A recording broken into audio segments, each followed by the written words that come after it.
Welcome to the Scoop School podcast, where we tackle your conundrums about the retail ice cream and frozen dessert business. And now, here's your host. Don't get him talking. He'll waffle on for hours.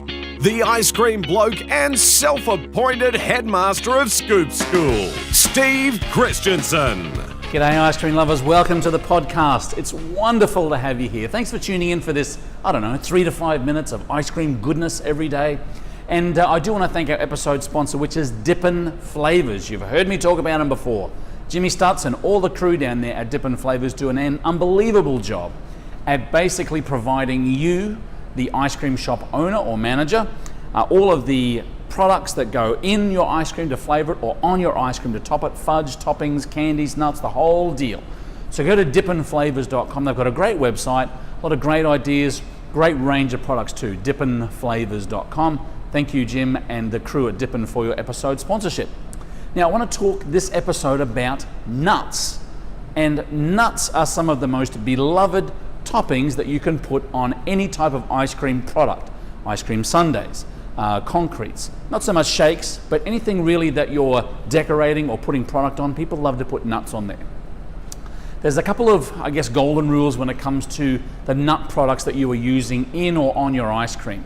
For a start, you do not want to put a raw nut on there because raw nuts basically absorb all of the moisture that is in the ice cream product. So if you are using a raw product, say for something like frozen custard, where you're actually adding it on and then just passing it over to the customer, that might be okay. But the problem with raw nuts is that they also don't have that crunch that you want, that mouthfeel that you want, that a roasted nut does.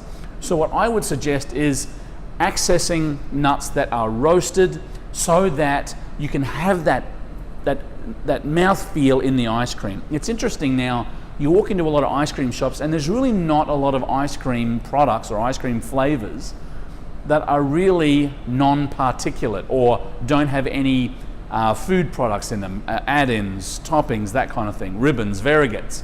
Vanilla might be one of the only ones, and maybe strawberry, but even then, a lot of people love strawberries or strawberry ribbons in their strawberry ice cream. And why? Because they want that party in their mouth. They want to have that kind of crunch, that sensation, the mouthfeel that goes along with the flavor that's hitting them at the same time.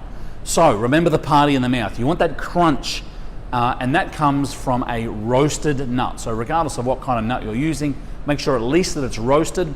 And I typically say slightly salted. You don't want that salt to really kind of be overpowering. So heavily salted nuts can provide this kind of confusion as to, am I eating something sweet? Am I eating something savory? If you want that kind of process, that's fine. But most stores, ice cream stores, will use a nut product that is roasted, slightly salted. Now, I know some stores will actually take a raw nut and they'll actually either butter them or salt them themselves in a convection oven. We've got one right over here at Scoop School. And we do that often with our pecans. I think we make the absolute best butter pecan product in the entire world. I'm a big butter pecan man. I challenge you if you think you've got one better. In any case, what we do is we actually buy our pecans raw, we butter them, we salt them, and we roast them here at the facility before we actually put them in our butter pecan. And that's great because you can actually say to your customers that you actually process those nuts, you butter and salt them and roast them here in the store. It gives you that kind of added marketability, I think.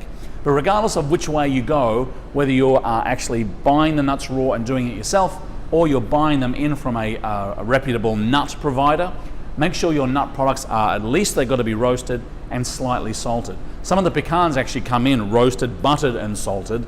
That's kind of almost like a double salt there, but regardless, your choice. People love their nut products. Now, one thing I will tell you in relation to the premium ice cream range. So you'll find, for example, that a standard nut topping is generally a blend of peanuts, cashews, Brazil nuts, almonds. And most of you have seen these kind of nut blends that basically are a blend of all of those different kinds of nuts.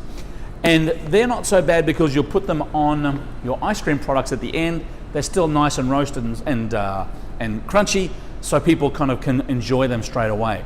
But what if you're putting nuts into ice cream that's going to go through the batch freezing process and go through blast freezing, storage freezing, maybe tempering before they get to the case.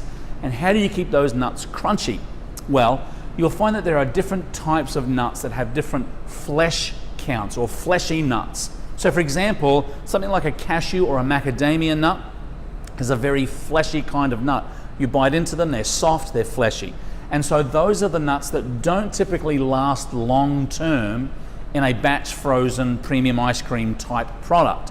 Whereas you've got the more harder nuts or non-fleshy nuts like your peanuts, like your almonds, and your pecans that last longer in that storage process. So when you're putting together your flavor formulations, say that 5 times quickly, if you're using macadamia nuts or if you're using cashews, just give some thought as to how long these products are going to stay in storage and what sort of absorption they're going to take as they're sitting in storage. Now you might want to chop them up finely, that'll help you a little bit more, but those fleshy kind of nuts do absorb moisture and they won't stay crunchy as long as the other type of nuts. Appreciate no giggling and no crazy comments about fleshy nuts. That's all we have time for this particular program. Look, if you have any questions about what we do here at Scoop School, how we help ice cream shop owners either open or grow their businesses, drop us a line or stop over at scoopschool.com. Thanks for joining us, folks. We'll see you in the next episode.